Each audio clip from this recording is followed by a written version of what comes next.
stories. You'll have a damn good time. You'll have a damn good time.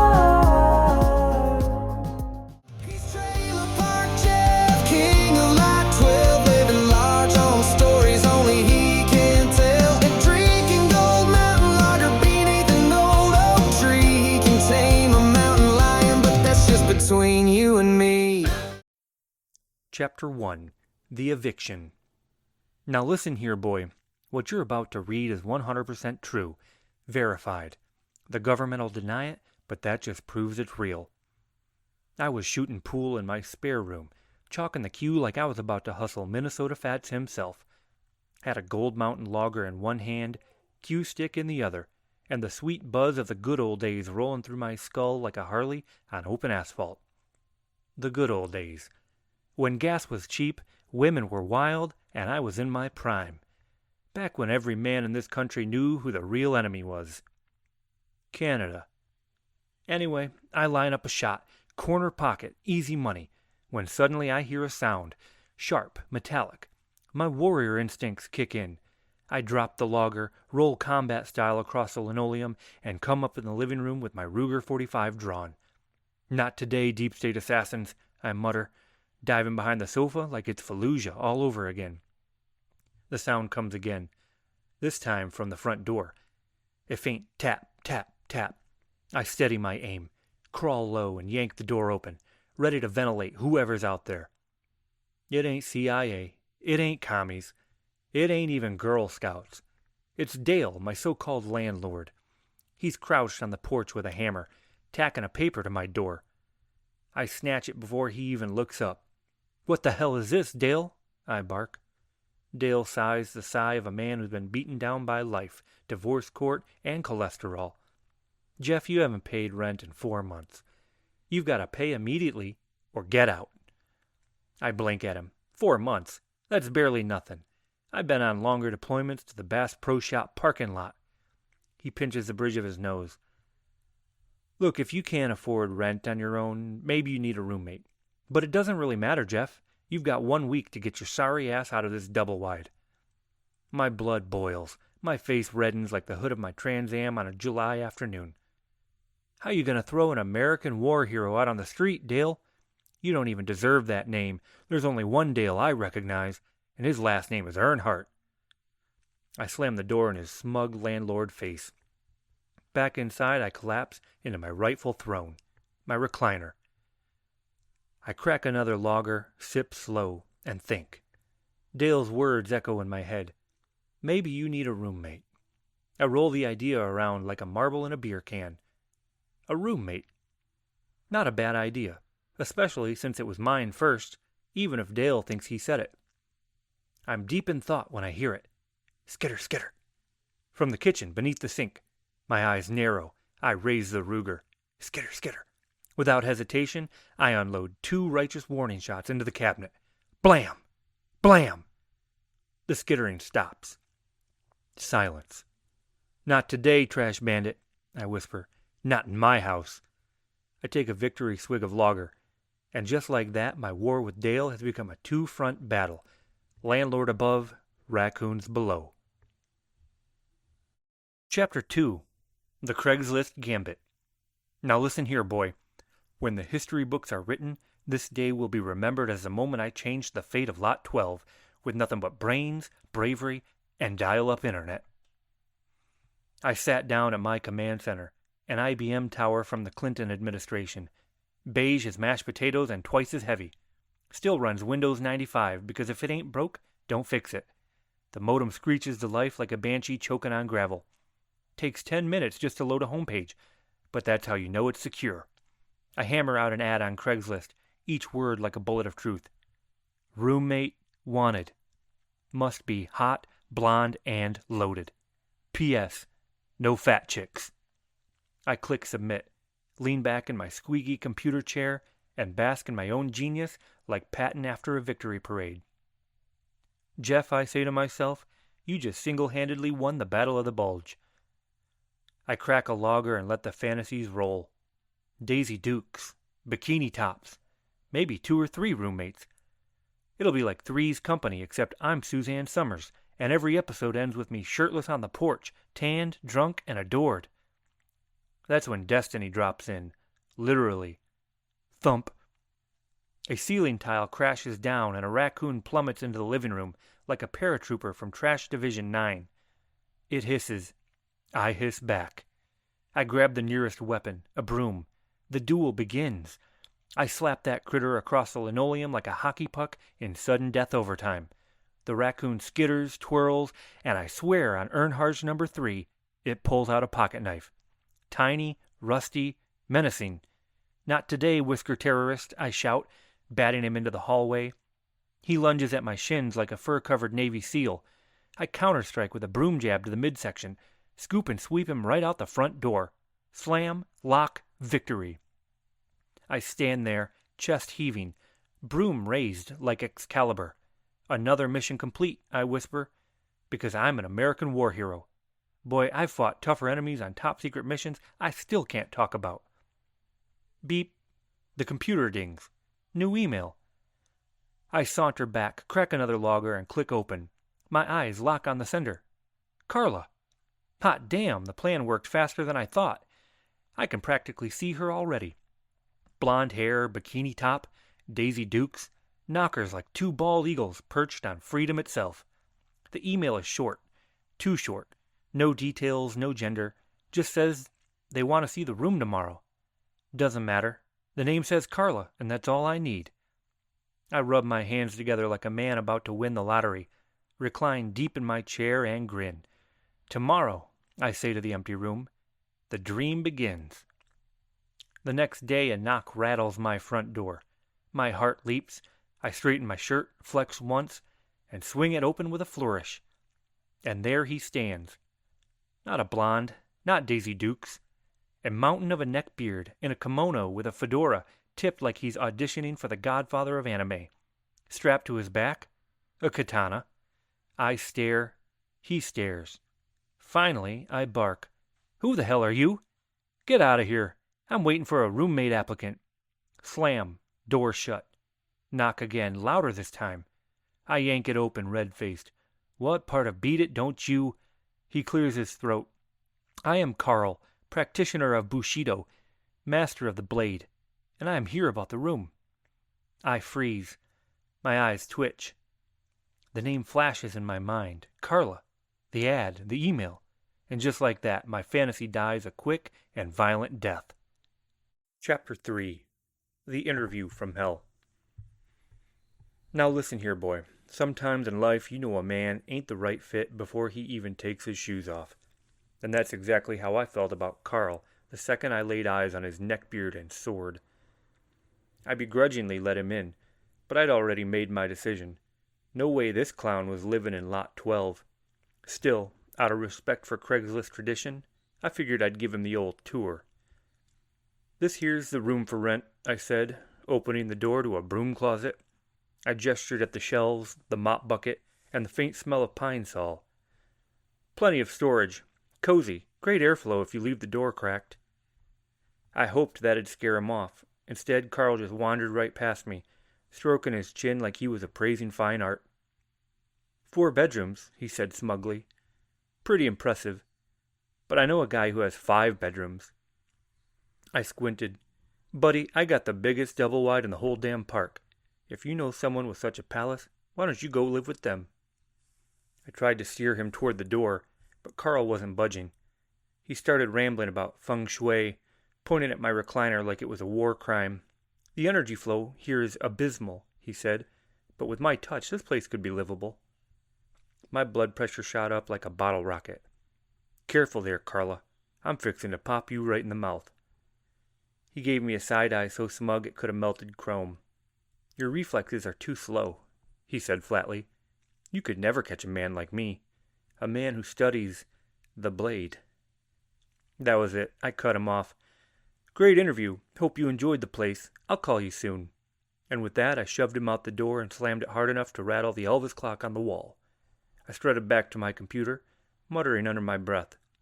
Sat down, cracked a fresh logger, and updated my Craigslist ad. Roommate wanted. Must be hot, blonde, and loaded. P.S. Some fat chicks considered. Guess I better broaden my horizons, I thought, tapping the keyboard like a genius. Carl was just a fluke. Any minute now the applicants were going to pour in. Hundreds of hotties lined up outside, bikinis, Daisy Dukes, maybe even a pillow fight or two. Feeling smug, I stood at the front window to check for traffic. Instead of a caravan of blonde bombshells, I saw Carl, still in the driveway, standing dead still, katana planted in the gravel, eyes closed, meditating like some kind of samurai Buddha. I was about to march out there and kick his robe-wearing ass when the phone rang. "Jeff," Dale's voice drawled, smug as a possum in the pantry. "Just a friendly reminder. You got 5 more days to pay up. If not, I'm sending a tow truck to repo that double-wide." "You gotta give me more time, Dale," I barked. "I'm swimming in hot blonde roommate applicants. It takes time to sort through 'em all. I'll get you your damn money." Dale just chuckled. 5 days, Jeff. Tick-tock." The line went dead. I cracked another lager, glared out the window at Carl still meditating in my driveway, and muttered, "Tick-tock my ass." Chapter 4. Cookies, Commies, and Cash. Now listen here, boy. Every hero's journey has a turning point. For some, it's a dragon. For others, it's a ring. For me, it was a plate of cookies and a fat wad of cash. I woke up the next morning grinning like a man who'd just hit the lottery without buying a ticket. Today was the day. My inbox was going to be so full of hot blonde roommate applicants that my motherboard would probably melt down from sheer sex appeal. I fired up the old Windows 95 battle station, modem screaming like a bald eagle in heat. Inbox loads. I lean forward, heart pounding. One new email. From Carl. I squint, open it. It's a thank you note. He calls my trailer a wonderful home and says, as a token of gratitude, please accept these cookies. Cookies. From Carl. I see red. I grab a logger, pop the tab, and in my righteous fury, I slam it down on the keyboard. Whoosh! Beer floods the circuits. Sparks fly. Screen goes black. I just flamethrowered my own computer. I stand there in silence, staring at the smoking wreckage of my only portal to Craigslist. Then it hits me like a gut punch. That was my last logger. Panic sets in. I grab the Trans Am keys and storm for the door. Swing it open. Bam! There's a plate of cookies on my porch. Only they ain't sitting pretty no more. 3 raccoons are having a buffet. Crumbs all over. Chocolate chips in their whiskers. I don't hesitate. I punt the little fur bandits off the porch like the halftime show at the Super Bowl. They tumble into the yard hissing, still clutching cookies. "Not today, cookie commies," I growl. Then I see him. Carl, still at the end of my driveway, sitting cross-legged, katana in the dirt. Eyes closed, hands held out like he's absorbing lightning from the stratosphere. "What the hell are you still doing here, Carla?" "I told you I'd call you," I bark. He doesn't even twitch. Voice slow, dreamy. "I have an overwhelming aura. I am flooding this space with my vibes, influencing you to choose me as your roommate." I squint at him like he's a Sudoku puzzle missing 3 numbers. Finally, I shake my head, climb into the Trans Am, fire it up, and lay on the horn. "Get the hell out of the way or get run over, Carla." Carl hops to his feet, smooth as butter, and slides right into my passenger seat like it was fate. "Oh good, a supply run," he says cheerfully. "I need more nachos and energy drinks." My meditation drained me. I glare so hard I could melt steel. He doesn't notice. I slam my foot on the accelerator and tear out of the trailer park like Dale Earnhardt's ghost just slapped me on the shoulder. Carl clutches the dash. His fedora nearly flies out the window. He looks like a man who just met God at 90 miles an hour. We skid into the supermarket parking lot in one piece. I march inside, grab loggers like they're medicine, and keep checking my phone for voicemails from hot babes. Nothing. 0. Zip. Frustration simmers. At the checkout, I turn to Carl. "You owe me gas money for the supply run." "Of course," he says calmly, and without hesitation pulls out a fat wad of cash from his kimono. "Had to be 10 grand easy." My eyes nearly popped out of my skull. "Dale Earnhardt on a stick, son," I whisper. "Where'd you get that kind of money?" Carl doesn't even blink. "Oh, this? Just part of my inheritance. My grandfather was the inventor of Dungeons and Dragons." My jaw drops. Your grandfather invented Dungeons and Dragons? Hot shit, boy, you must be rolling in dough. Carl shakes his head. No, not Dungeons and Dragons itself. My grandfather invented the 20-sided die, the most balanced die ever created. Perfect randomness. When you roll a natural 20. I don't hear the rest. My brain shuts down. Nerd speak overload. My eyes glaze over like a Krispy Kreme. But one fact shines through the fog. This man's got cash. I shake it off, slap him on the back, and grin. Carl, my boy, I was just testing you. And you passed. You're my new roommate. Carl's eyes light up like the 4th of July. And just like that, the samurai moved into Lot 12. Chapter 5. Bombshells, Blade Skills, and Blackmail. Now listen here, boy. They say money changes everything. Turns out it didn't change Carl being weird. Carl moved in the next day with his sword rack, incense burners, and a stack of anime DVDs taller than my propane tank. At first, I was still dazzled by that wad of cash he kept tucked in his kimono, but within 48 hours, I was starting to second-guess my decision harder than Dale at a Weight Watchers buffet. The man didn't just move in, he took over, rearranged my recliner for better energy flow, hung up scrolls with kanji symbols that I'm pretty sure translated to "this place smells like chili dogs," and worst of all, he started answering the front door like he owned the place, which is where my heartbreak began. See, every couple hours there'd be a knock at the door. I'd get excited, slick my hair back, pop a logger, and imagine the Craigslist ad finally working its magic. And sure enough, every time I'd see her through the window. Tall, blonde, Daisy Dukes, knockers like the Grand Tetons. Sometimes 2 at once. Like heaven was finally sending me a sign. But before I could even stand up, Carl would swoop in, slide the door open, and hiss like a snake. Get lost. This space is not for you. And they'd walk away confused, heels clicking, ponytails swaying, dreams shattering. My dreams shattering. I cornered him once. Carla, who was at the door? He shrugged. Just another street rat. I squinted. Those are raccoons, Carla, and I'm waging war against them. He gave me this smug little side eye like he knew we were talking about 2 different things, but he wasn't about to explain. I hate that. 2 days later I was sitting on my throne, the recliner, when the ground shook. Whump, whump, whump. I peeked outside. Dale, with a tow truck. Big bastard, chains rattling, looking like it was ready to drag my double-wide to a scrapyard in Ohio. He pounded on the door. Jeff, time's up. I stormed out, Ruger tucked in my waistband, logger in my hand. Dale, you touch my trailer and I'll bury you so deep Jimmy Hoffa will be jealous. Dale sneered. You're 4 months behind. I don't care if you found a roommate. It's over. You're done. Before I could deck him, Carl appeared, katana gleaming, kimono fluttering like some kind of mystical bathrobe. He stepped between us, blade raised high. Leave this sanctuary, Carl intoned, or face the steel of Bushido. Dale's face went pale. The blade caught the sun just right. For a second, even I thought Carl might actually know what he was doing. Finally, Dale grumbled. Fine, 1 more day. But tomorrow, I come back with the sheriff, and this whole place is gone. He stormed off, tow truck belching smoke. I turned to Carl. My jaw worked. My pride stung. Well, thanks for the, blade skills. Guess it worked, even if it's just for now. He smirked like I'd just knighted him. I hated myself a little for saying it. Then he asked the fatal question. How much do you owe exactly? I sighed. 4 months back rent, plus whatever imaginary damages Dale keeps bitching about. He claims I broke the septic line. Lies. It was like that when I found it. Carl rubbed his chin. I have an idea. My eyebrows shot up. Don't say feng shui again, Carla. No, he said darkly. We used the raccoons.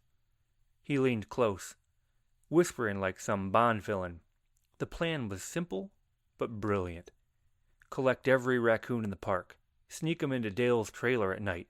Call the county health commissioner. Blackmail Dale into giving me more time, or else his whole landlord career goes down the toilet in a plague of rabies and rabid garbage babies. I sat back stunned. For the first time in my life, I realized Carl might actually be crazier than me. I cracked a lager, raised it high, and grinned. Carla, my boy, let's go raccoon hunting. Chapter 6, Operation Trash Bomb. Now listen here, boy. Some men steal diamonds. Some men steal the crown jewels. Me and Carla? We stole raccoons. We spent all night on the prowl, baiting and bagging every whiskered trash bandit in Glen Rose Estates. By sunrise, we had about 30 of them, squirming, hissing, clawing, packed into coolers, laundry baskets, and one old baby stroller I found by the dumpster.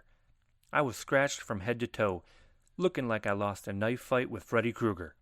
Carl glanced at me with actual concern. You should probably get a rabies shot, he said. I puffed up, bleeding proud. What do I look like, a sissy? I fought wars you never even heard about, Carla. I battled aliens, caught alien brain melt disease. Still standing. Ain't no rabies gonna harm me. My body's too virile and robust. He just nodded like I was the Buddha of bullshit. By early morning, we reached Dale's trailer. Operation Trash Bomb commenced. We opened windows, popped the chimney, slid 'em through the vents, and even stuffed a few into the trash can under his trailer skirt. It was like Santa Claus if Santa hated landlords and came with claws instead of gifts. The sound inside? Pure chaos. Hissing, screeching, furniture smashing. It was the soundtrack of victory. We bolted, ducked into the payphone by the laundromat, and called the county health commissioner. Yeah, this is a concerned citizen, I said in my most official voice. Trailer at Glen Rose Estates is swarming with rabid raccoons. You better get over here before the disease spreads. Hook, line, sinker. They were caught completely off guard. Hazmat suits, animal control vans, chaos everywhere. Dale's whole operation got swallowed up in furry anarchy. Me and Carl strutted back to Lot 12, bruised, bloody, and proud. Job well done, I said, cracking open a lager. Dale's history. He'll never show his face again. The fantasy lasted until mid-afternoon. Bang, bang, bang. Door rattles. Outside, Dale. And he ain't alone. He brought the sheriff. I froze. The lager slipped from my fingers. Carl stiffened, hand twitching toward his katana. Dale's face was purple with fury, finger jabbing like he was stabbing me with accusations. That's it, Jeff. You're finished. Pack it up. Sheriff's here to toss you out for good. My knees went weak. My war was over. But then Carl snapped. Without a word, he reached into his kimono and pulled out that fat wad of cash. Calm as ever, he peeled off bills like he was tipping a valet. 4 months' rent, every dime, right into Dale's greasy hand. The sheriff blinked. Dale sputtered. And just like that, the repo died in its tracks. I stood there slack-jawed. Carl saved me. Saved Lot 12. Saved the Alamo of double wides. I cracked a lager, saluted him half-heartedly, and muttered, Carla, I owe you one. Did I mean it? Not really, but it sounded good, and in my book, that's close enough. Chapter 7, The Breeding Program. Now listen here, boy. Every great general knows you don't just win a battle. You prepare for the next one. Napoleon had his cannons, Patton had his tanks, and me, I had raccoons. After the whole Dale fiasco, I couldn't shake how well Operation Trash Bomb worked. 30 raccoons, 30 weapons of mass destruction, all set loose in my landlord's trailer like furry grenades with tails. It was perfect. Too perfect to waste. So when Carl was inside meditating or watching anime or whatever the hell he does, I got to work. Out back, behind Lot 12, I built makeshift cages out of chicken wire, duct tape, and old bed frames. Started stockpiling my little soldiers. Couple males, couple females. Boom. Instant breeding program. Every night I'd slip 'em food. Bologna, leftover chili fries, whatever scraps I had. I even wrote down names on the cages. Sergeant Whiskers, Trash Bag Tony, Lady Dumpster, and so on. Before long I had a whole battalion of trash bandit warriors at my command. In my mind, I was already a warlord. If Dale, the sheriff, or hell, even the IRS came sniffing around, I'd unleash the raccoon horde, like hitting a furry nuclear button. One evening Carl came out back looking for me. He stopped dead, eyes wide, staring at my operation. "What is this?" he asked, katana slack in his hand. I leaned against a cage real casual like. "What's it look like, Carla?" "Contingency plan. Backup defense system." His jaw worked. "You're breeding raccoons?" "Course I am," I said, cool as ice. "A man's gotta be prepared. Besides, this ain't my first rodeo. Back in the Army, I was part of a top-secret genetics and breeding program. Hybrids, aliens, super soldiers, stuff you can't even imagine. But I can't talk about that. Top-secret clearance." Carl just stared, eyes squinting, lips pursed like he was trying to figure out whether I was insane or brilliant. "Jeff," he finally said, "this is dangerous. You're playing with forces you can't control." I waved him off. "Nonsense. I've got it all under control. I'm the raccoon master now, the commander of Lot 12. Hell, maybe one day I'll even train them to drive my Trans Am." I cracked a lager, saluted Sergeant Whiskers, and grinned. "Mark my words, Carla. This is the future."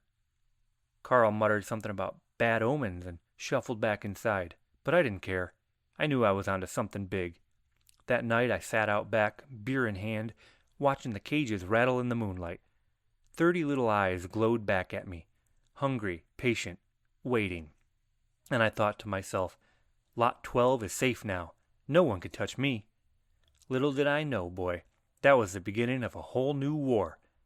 Because raccoons don't stay caged forever. Park outlaw, hear that engine scream. They're burning up the highway like a moonshine dream. Raise your can of lager, boys, and stomp it to the floor. This is Trailer Park Jeff, and I'm